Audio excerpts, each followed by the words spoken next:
नमस्कार, मेरो नाम सुमन वर्षा। आज म एउटा बुक रिभ्यू लिएर आएको छु तपाईहरु सामु। आशा छ तपाईहरुलाई यो बुक रिभ्यू मनपर्छ, यहाँहरूले इन्जोय गरेर यो बुक रिभ्यूलाई हेर्नुहुन्छ। आज म अरुन्धती रोयले लेखेको उपन्यास the God of small things को रिभ्यू गर्न गइरहेको छु। यो चाहिँ 1997 मा लेखिएको उपन्यास हो। 1997 मै बेस्ट सेलिङको लागि यसले बुकर प्राइज प्राप्त पनि गरेको थियो। यो अलिकति विवादित नोभल हो। किन विवादित भयो, किन एकदमै धेरै चर्चामा आयो, यसलाई चाहिँ किन मान्छेहरूले अफेन्सिभको रूपमा पनि हेरे भन्ने कुरा चाहिँ म यो नोभलको अन्तमा, यो रिभ्यूको अन्तमा म यहाँहरूलाई भन्ने छु। यहाँ चाहिँ अरुन्धती रोयले के कुरा देखाउन खोजेको छ भन्दाखेरि कास्ट सिस्टम चाहिँ कस्तो क्रूर हुन्छ, कस्तो भयावह हुन्छ। यो कास्ट सिस्टमले गर्दाखेरि इन्डिभिजुअललाई कति इम्प्याक्ट पर्छ, लोअर कास्टको मान्छेहरूले चाहिँ कति अपमानित भएर, कति ह्युमिलिएटेड भएर, इन्सल्टेड भएर बस्नुपर्छ। उनीहरूले आफ्नो फिलिङ्सलाई, उनीहरूले आफ्नो डिजायरहरूलाई पनि उनीहरूले व्यक्त गर्न सक्दैनन् र त्यो फिलिङ्स, त्यो डिजायर सँगसँगै उनीहरू मर्नुपर्छ अथवा डिस्ट्रोयड हुनुपर्छ। र उनीहरूले त्यो कास्ट सिस्टमको अगेन्स्टमा ल ब्रेक गर्दाखेरि कस्तो पनिसमेन्ट पाउँछ त, सोसाइटीले उनीहरूलाई कस्तो पनिसमेन्ट गर्छ भन्ने कुरा पनि देखाउन खोजेको छ। अर्थात् सोसाइटीले नै निर्धारण गरेको हुन्छ तपाईँ कोसित प्रेम गर्ने, कसलाई प्रेम गर्ने, कति प्रेम गर्ने, अर्थात् लभ लज। यो कुरा चाहिँ यो अरुन्धती रोयले मेन फोकस गर्नुभएको छ। अर्को कुरा चाहिँ यहाँ पोस्ट कोलोनियल इम्प्याक्ट पनि देखाइएको छ। केरला यो चाहिँ उपन्यास 1969 बाट सुरु भएर 1993 देखाइएको छ। सुरुमा केरलाको एमएनएम भन्ने गाउँ हुन्छ। 1993 मा चाहिँ यो सहर भइसकेको हुन्छ। 23 वर्षको टाइम स्प्यान छ यसमा। र यो चाहिँ एमएनएम भन्ने ठाउँमा एउटा अप्पर क्लास सोसाइटीको, फ्यामिलीको कथा वस्तु छ। यहाँनेरि यहाँ कस्तो हुन्छ भन्दाखेरि पोस्ट कोलोनियल इम्प्याक्ट पनि देखाउन खोजिएको छ भनेर मैले अघि भन्दै थिएँ। Post colonial impact India independent भइसकेपछि पनि ब्रिटिसहरूले इन्डियालाई छोडेर गइसकेपछि पनि ब्रिटिसहरूको इन्फ्लुएन्स अथवा इङ्ग्लिसप्रतिको उनीहरूको चाहना, मोह पनि यहाँनिर चाहिँ रहिरहेको। सुपरफिसियली उनीहरू इङ्ग्लिस बोल्नुपर्ने, जाने नजाने पनि इङ्ग्लिस नै उनीहरूलाई चाहिँ मनपर्ने, यस्तो खालको कुरा पनि मान्छेको त्यहाँको त्यो बेलाको एटिच्युड अरुन्धती रोयले यो नोभल मार्फत प्रेजेन्ट गरेकी छिन्। अर्को कुरा यहाँ चाहिँ एउटा चाइल्ड साइकोलोजी पनि देखाउन खोजेको छ, जुन कुरा चाहिँ सोसाइटीले अलिक एक्सेप्ट गर्दैन। उनीहरूको चाहिँ फिलिङ्स कस्तो हुन्छ, उनीहरूले कसरी सोच्छन् र उनीहरूको हुर्किँदाको क्रममा उनीहरूलाई के कुराले इम्प्याक्ट गर्छ, के कुराले इफेक्ट पर्छ, हो त्यो चाइल्ड साइकोलोजीमा उनीहरू कसरी हुर्किन्छन् भन्ने कुरा पनि देखाउन खोजेको छ। अर्को कुरा केरला अब क्रिस्चियन कम्युनिटी भएको सोसाइटी हो र त्यहाँनिर चाहिँ अहिले कम्युनिस्टको इन्फ्लुएन्स ज्यादा रहेको छ। अब क्यारेक्टर वाइज चाहिँ यहाँ कसरी कथा अगाडि बढ्छ भने पापाची, मामाची दुईजना हस्बेन्ड एन्ड वाइफ हुन्छन्। पापाची चाहिँ एन्टोमोलोजिस्ट हुन्छ, ऊ चाहिँ वेल टु डु, उनीहरू वेल टु डु फ्यामिलीका हुन्छन्। अनि मामाचीको चाहिँ अचारको बिजनेस छ। त्यो अचारको बिजनेस चाहिँ प्याराडाइज पिकल प्रिजर्भ्स भन्ने नामको एउटा फ्याक्ट्री छ। उनीसँग चाहिँ पापा चाहिँ एकदम जेलस हुने, यहाँ अलिकति प्याट्रियार्कल सोसाइटीको इम्प्याक्ट अन्त एउटा मेल डोमिनेसन पनि देखाउन खोजेको छ। अनि यसर्थ मामाचीलाई उनी टर्चर गर्ने, पिट्ने र मामाचीलाई चाहिँ अलिकति एब्युज गर्ने खालको चाहिँ क्यारेक्टर छ पापाचीको। अब त्यो मात्रै होइन, यहाँ छोरालाई चाहिँ अब चाको हुन्छ छोराको नाम र अम्मु छोरीको नाम हुन्छ। अम्मु चाहिँ चाकोभन्दा 4 वर्ष कान्छी हुन्छ। चाकोलाई चाहिँ उनीहरूले अक्सफोर्ड युनिभर्सिटीमा पढाउनका लागि पठाउँछन् र अब अम्मुलाई चाहिँ त्यही गाउँमै पढाउँछन् र ऊ चाहिँ त्यो गाउँमा एमएनएममा बस्न उसलाई मन लाग्दैन। त्यसैले ऊ एउटा रिलेटिभ्सकोमा कलकत्ता जान्छे, त्यहाँनिर बिहामा भनेर जान्छे र उतै बस्छे। भनौँ न त्यो गाउँमा चाहिँ उसलाई बस्न मन लाग्दैन। अब उहाँ चाको अक्सफोर्डमा गएर उसले चाहिँ एउटा केटीसँग प्रेम गर्छ। त्यो केटीको नाम मार्गरेट हुन्छ। केटीसँग बिहे गर्छ अनि उनीहरूको एउटा छोरी जन्मिन्छ सोफी। तर चाकोको काम धन्दा केही हुँदैन, ऊ जबलेस हुन्छ।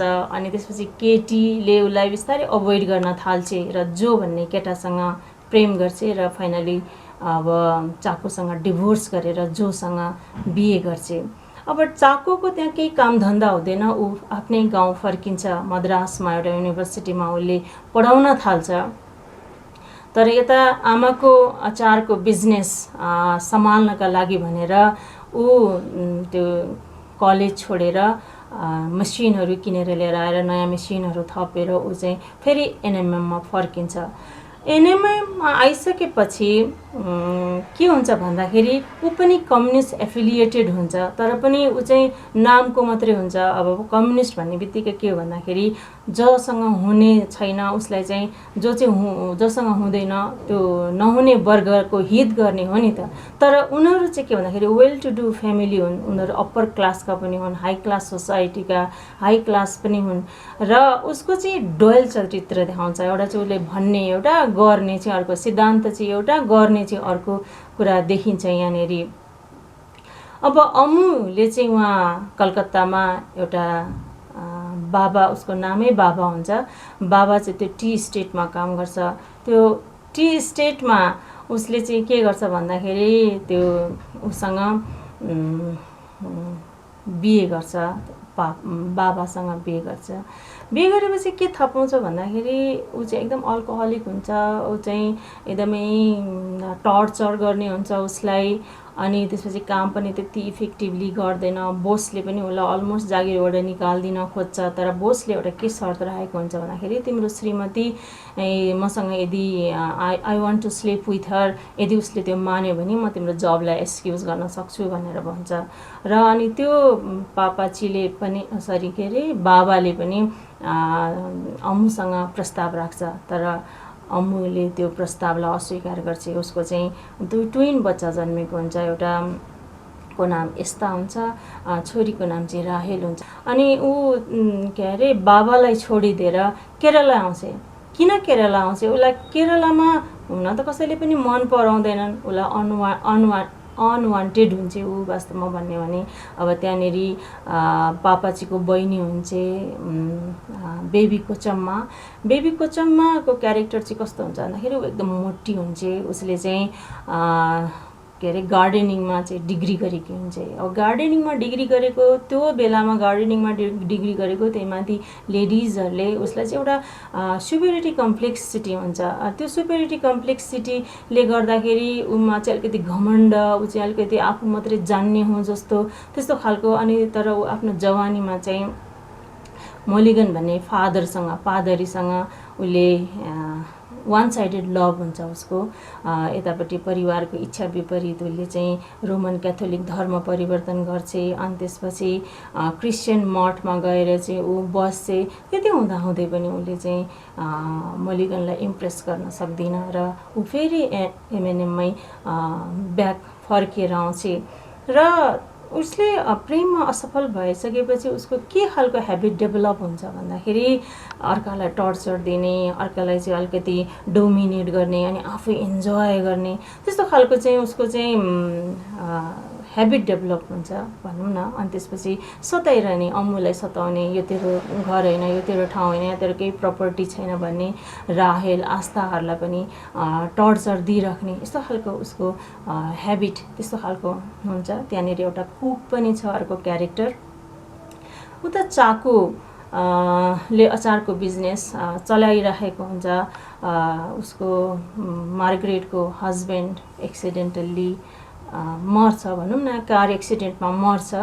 अब कार एक्सिडेन्टमा मरिसकेपछि यही मौकाको फाइदा उठाएर उसले त मनमा नै आफ्नो छोरीलाई पनि माया लाग्ने नै भयो, मनमा नै मार्गरेटलाई पनि माया गरिरहेको हुन्छ, प्रेम गरिरहेको हुन्छ। अनि यही क्रिसमसको मौका पारेर उनीहरूलाई चाहिँ एमएनएममा बोलाउँछन्।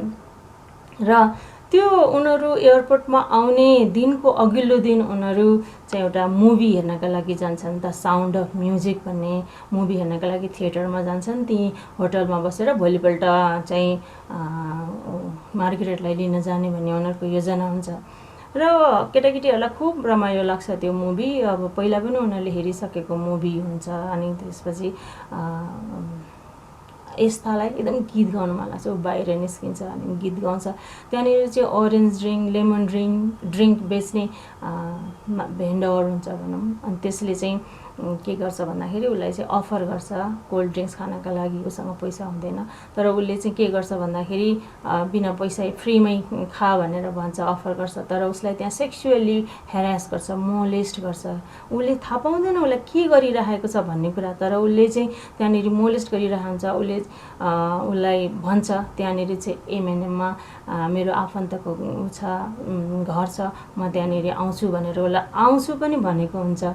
र ऊ फेरि अपसेट हुन्छ, थिएटर हलभित्रै जान्छ, सबैसँग बसेर थिएटर चाहिँ उसलाई वाकी पनि आइरहेको हुन्छ। फेरि आमासँग बाहिर आउँछ अनि त्यही अरेन्ज ड्रिङ्क, लेमन ड्रिङ्कसँग आमा फेरि फ्रेन्डली कुरा गर्छ। अनि त्यसपछि सबैजना सिनेमा हेरेर निस्किसकेपछि राहेललाई आमाले के भन्छ भने आमाले ऊ राम्रो भन्छ कि त्यसो किन बिहा गर्दैनौ त उसँग भनेर आमालाई उसले त्यो त्यसरी बोल्छ। अनि आमा उसँग खुब रिसाउँछ। जो मान्छेले आफूभन्दा ठुलो मान्छेलाई हर्ट गर्छ, अपमान गर्छ, त्यसलाई त्यो मान्छेले माया गर्दैन भनेर आमाले भन्छ। र उसलाई पनि के पर्छ भने अब मलाई चाहिँ आमाले कम माया गर्ने हुन्छ होला र सोफीलाई चाहिँ धेर माया गर्ने हुन्छ होला भनेर उनीहरू त्यतिखेर 7 वर्षको हुन्छन्। सोफी चाहिँ उनीहरूभन्दा 2 वर्ष जेठी हुन्छ, 9 वर्षकी हुन्छ।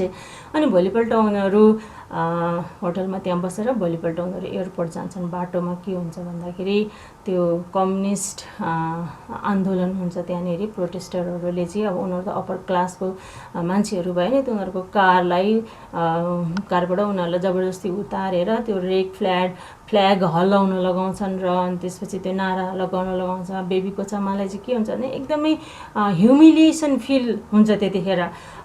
त्यहाँनिर चाहिँ राहेलले परबाट बेलुथा जस्तो कोही मान्छे देखेको हुन्छ, उसले बेलुथा भनेर कराउँछ, तर त्यो बेलुथाले सुन्छ सुन्दैन, ऊ त्यहीँ भिडमै हराउँछ।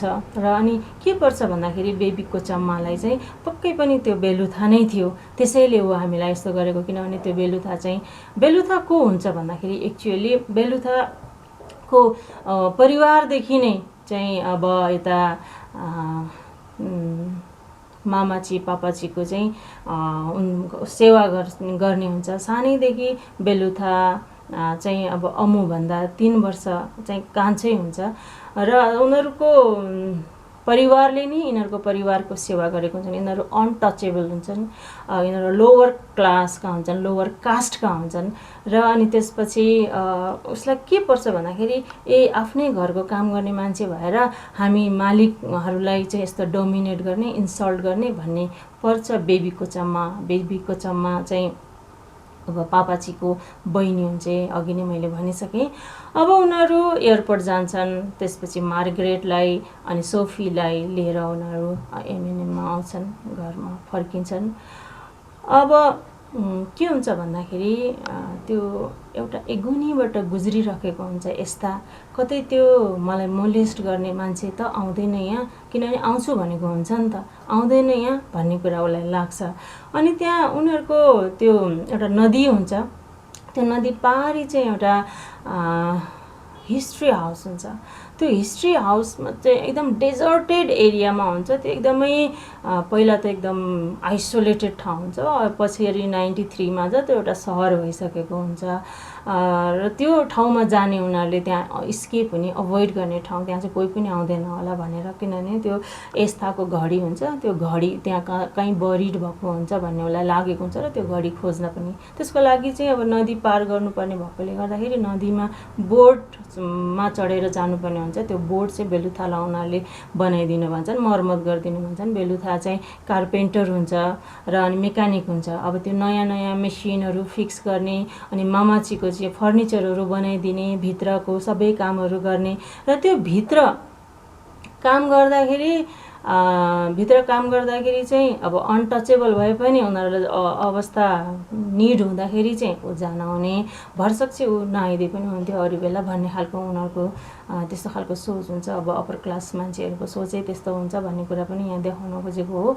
र अनि उनीहरू त्यहाँनिर जान खोज्दाखेरि सोफीले पनि के गर्छ त भन्दाखेरि म पनि जान्छु भनेर उसले पनि एक कम्पनी दिन्छ।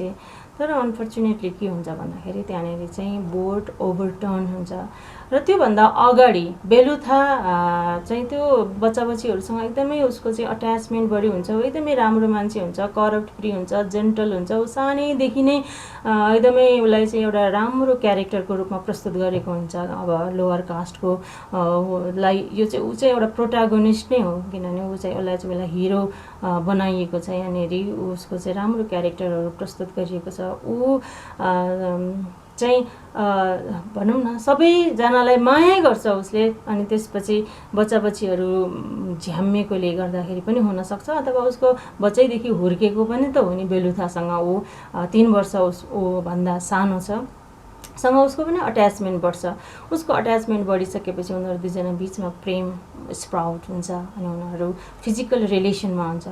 त्यो फिजिकल रिलेसनमा भएको कुरा चाहिँ बेलुथाको बाउले नै आएर मामाछीलाई सुनाउँछ। बेलुथाको बाउलाई उसले मन परी भन्छ, थुक्छे ओर्छे के गर्छ ऊ भनौँ सुन्नै चाहदिनँ। तर के पनि हुन्छ भन्दाखेरि अब यता चाको चाहिँ ऊ चाहिँ अब वाइफलाई छोडेर बसेको हुन्छ नि त, तर उसलाई चाहिँ अब फ्याक्ट्रीका लोवर क्लासका वर्करहरू वुमेनहरू आएर उनीहरूलाई उसको लागि भनेर छुट्टै ढोका छुट्टै कोठा बनाइदिएको हुन्छ। भनौँ त मेनलाई चाहिँ निड हुन्छ। र अब त्यही कुरा यता अम्मुले गर्दाखेरि त्यो चाहिँ के हो भन्दाखेरि अब खिलाफ भयो, लभ लज भन्दा अगेन्स्टमा गयो त्यो कुरा चाहिँ भन्ने कुरा पनि यहाँ अब कति छ त मेल डोमिनेसनको पराकाष्ठ इभन महिलाहरू आफैले पनि त्यसलाई एक्सेप्ट गरेको कुरा छ। जस्तो आमाले छोरालाई चाहिँ निड हुन्छ उसलाई भनेर चाहिँ अब त्यो केटीहरू आउँदाखेरि उसले चाहिँ त्यहाँनिर रिलेसन राख्दाखेरि पनि केही नहुने, उल्टै त्यो केटीहरूलाई पैसा पनि पे गरेर आमाले पठाउने। अनि त्यसपछि छोरीले चाहिँ यस्तो गर्दाखेरि चाहिँ उसलाई चाहिँ एकदमै ठुलो घटना घट्यो, एकदम दुर्घटना भयो, एकदमै छोरीले गर्न नहुने काम गरी भन्ने लाग्छ। र कस्तो हुन्छ भने अब बेलुथा चाहिँ अब उसको एउटा कामरेडसँग गएर उसले चाहिँ के भन्छ ऊ हेल्प माग्छ। हेल्प माग्दाखेरि त्यो कमरेडले के भन्छ भन्दाखेरि म सक्दिनँ, यो तिम्रो आफ्नो जातीय मामला हो, यो तिम्रो आफ्नो निजी समस्या हो, आफै समाधान गर भन्दाखेरि ऊ पनि भागेर अब कहाँ जाउँ भन्दाखेरि त्यही हिस्ट्री हाउसमा गएर ऊ लुकेर बस्छ। अनि त्यसपछि अब सोफी चाहिँ यता पानीमा डुबेर मर्छे। अनि उतापट्टि राहेल र आस्था त अब त्यो खोलामा गएर जहिले पनि पौडी खेल्ने गरिराखेकोले गर्दा उनीहरू पौडीमा प्रो भइसकेका हुन्छन्, उनीहरूलाई पौडी आउँछ, उनीहरू चाहिँ पौडेर उता हिस्ट्री हाउसमा निस्किन्छन्। अब यता त सोफी मरी हल्ला हल्ला हुन्छ।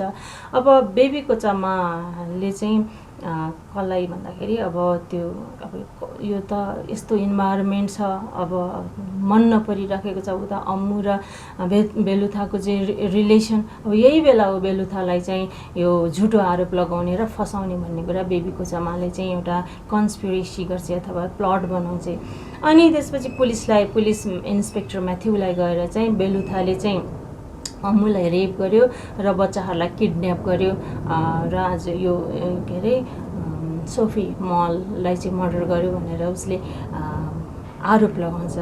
अनि पुलिसले पनि अब मरिन्जेल पुट्छ, उसको आन्द्रा भुँडी निस्किने गरी, यो छाती फुट्ने गरी, टाउको भाँचिने गरी पिट्छ। अनि अम्मुलाई त्यो कुरा थाहा हुन्छ, अम्मुले चाहिँ ऊ निर्दोष छ भनेर चाहिँ भन्नका लागि जाँदाखेरि उल्टै अम्मुलाई चाहिँ इन्सपेक्टरले, अब इन्सपेक्टर पनि हायर क्लासको देखाएको छ, मतलब एउटा हायर क्लासको मान्छे भएर अब लोवर कास्टको मान्छेसँग चाहिँ अब यस्तो रिलेसन राख्ने भनेर चाहिँ उसलाई चाहिँ बेश्या भनेर भन्छ। उसको चाहिँ ब्रेस्टमा चाहिँ त्यो स्टिकले ट्याप गर्छ, उसले एकदमै दुर्व्यवहार गर्छ अम्मुलाई। तर अनि के भन्दाखेरि उसलाई पनि डर हुन्छ, कतै यो बेलुथा चाहिँ कम्युनिस्ट लिगसँग आबद्ध त छैन अथवा आबद्ध ग्रुपको कम्युनिस्टको एउटा मेम्बर हो भन्ने लागेर भोलि चाहिँ अप्ठ्यारोमा पर्छ भन्ने लागेर उसले चाहिँ यता बेबीको चम्मालाई फोन गर्छ। बेबीको चम्मालाई फोन गरिसकेपछि तिमीले यो चाहिँ झुटो गवाई दियौ, यस्तो यस्तो गर्यौ भनेर चाहिँ थर्काउँछ। भन्दाखेरि अब बेबी कोचम्माले चाहिँ त्यो बच्चाहरूलाई अब ऊ गर्छ, लिन्छ आफ्नो हातमा, भनौँ न, तेरो तँलाई पनि, तेरो मम्मीलाई पनि, अनि तेरो भाइलाई पनि, दाईलाई पनि चाहिँ अब पुलिस कस्टडीमा बस्नुपर्छ, किनभने सोफी मल मरेकी चाहिँ यो आरोप चाहिँ तिमीहरूलाई लाग्छ। यदि चाहिँ बेलुथाले होइन भनेर भन्यो भने त तिमीहरू दुईजना, तिमीहरूको आमा चाहिँ यो जेलमा बस्यो भने ती मर्छे भनेर भन्दाखेरि यस्ताले हुन्छ म बेलुथाले नै हामीलाई अपहरण गरेको हो भनेर चाहिँ बयान दिन्छु भनेर उसले भन्छ र अनि उसले त्यही बयान दिन्छ। अनि पुलिसले छन् पिट्छ, पिटिसकेपछि ऊ चाहिँ अलमोस्ट ऊ मर्छ, डेथ हुन्छ। र अनि यता अब बेबी कोचम्मालाई के पर्छ भन्दाखेरि अब ऊ पनि मर्यो। अब यसरी यिनीहरूलाई यहाँ राखिरह्यो भने भोलि अरू कोही सर्वा भएर, अरू पुलिस इन्सपेक्टरहरू सर्वा भएर आएर यो केसलाई चाहिँ फेरि उल्टाएर हेर्ने हो भने, किन यिनीहरूले त भोलि गएर फेरि पोल लगाउन सक्छन् नि त भन्ने हिसाबले उनीहरूलाई यहीँबाट रफादफा गरिदिउँ भन्ने लागेर उसले चाहिँ चाकोलाई कानबाट चाहिँ यो सोफीको चाहिँ मर्डरर यिनीहरू नै हो, यिनीहरूलाई यहाँबाट निकालिदिनुपर्छ भनेर भन्छे। र अनि अब चाको पनि अब एउटा मेन्टली स्ट्रेसमा हुन्छ, भर्खरै छोरी मरेकी, उसलाई के ठिक के बेठिक अब छुट्याउनु पनि नसकेको अवस्था पनि थियो। उसले अब जबरजस्ती अम्मुलाई घरबाट निकाल्छ, यस्तालाई उसको बाउसँग पठाइदिन्छ कलकत्ता। र अब अम्मु 4 वर्षपछि आएकी हुन्छ एकचोटि राहेललाई भेट्नका लागि। राहेल चाहिँ त्यहीँ गाउँमै बसेकी हुन्छ एमएनएममा। अनि राहेललाई भेट्न आउँदाखेरि राहेल त्यतिखेर 11 वर्षकी हुन्छ, आमा बिरामी भएर एकदम मर्न आँटेकी हुन्छ, त्यहाँ रिसेप्सनिस्टको जब गरेर बसेकी हुन्छ। अनि त्यसपछि ऊ चाहिँ ट्युबरक्लोसिस भएर 31 वर्षको उमेरमा मर्छे, अम्मुको डेथ हुन्छ।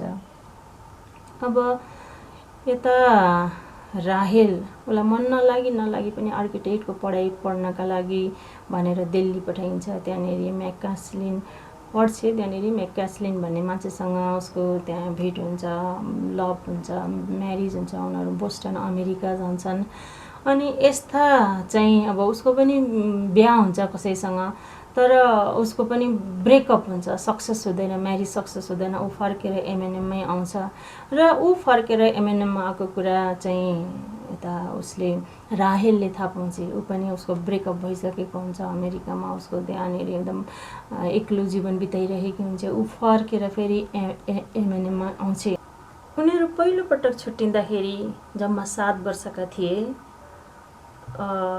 जुम्ल्या दाजुबहिनी हुन्, फ्याटर्नल ट्विन्स हुन त उनीहरूको जन्ममा 18 मिनट्सको फरक थियो। 18 मिनट्स अगाडि यस्ता जन्मेको थियो भने 18 मिनट्स पछाडि राहेल जन्मेकी थिए। आज उनीहरू 23 वर्षपछि जीवनको धेरै उतार चढावहरू भोगेर 23 वर्षपछि भेट भइरहेको थियो उनीहरूको। अब पहिलोपटक उनीहरूसँग थुप्रै मेमोरिज हुन्छ, सानोमा बसेको खेलेको अब यस्तो सबै कुराहरू।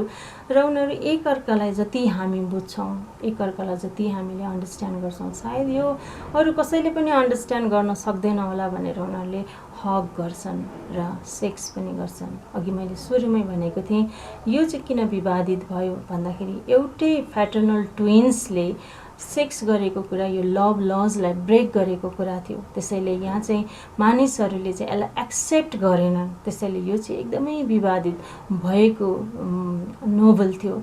यद्यपि यसले चाहिँ बेस्ट सेलिङ, 1 वर्षमै बेस्ट सेलिङको अवार्ड बुकर प्राइज पाएको किताब थियो। त्यसैले यहाँ अरुन्धती रोयले के भनेको छन्, द गड अफ स्मल थिङ्सकै ससाना कुराहरूको भगवान। यहाँ त्यो साना कुराले मान्छेको इन्डिभिजुअल बिहेभियरमा कस्तो प्रभाव पर्छ, कति फरक पर्छ त त्यसले। र यस्ता लभ लजहरूले, यस्ता कास्ट सिस्टमहरूले, यस्ता नियम कानुन परिधिहरूले मान्छेलाई कति स्पोइल गर्छ र आफ्नो जीवन बाँच्न उनीहरू पाउँदैनन्। र यो चाहिँ अरूको लागि बाँच्दिनु पर्ने हुन्छ।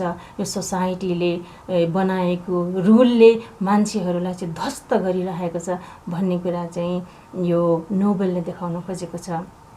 हस् त, मैले यो नोभलको रिभ्यू गरेँ।